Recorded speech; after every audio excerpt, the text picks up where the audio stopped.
Hey, what's going on you guys? So in today's video, I will show you how do you listen music together on Discord. So this is going to be quick and easy, so let's start.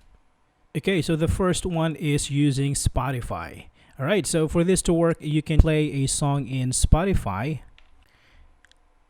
Alright, so after that one, you can go back to Discord, and in the chat box, you can see that there is a plus sign here right beside the send button that says invite to listen. So if you click on this one, you can add your message, and when you hit enter, you can send an invitation to your friend to join you in listening to Spotify.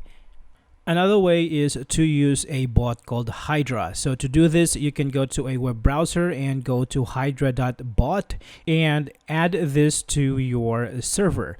Now, once added, all you have to do is type in .play space and then a link to that song, whether it's on Spotify or even in YouTube. All right, so there we have it, guys. Thank you so much for watching, and I will see you in the next one.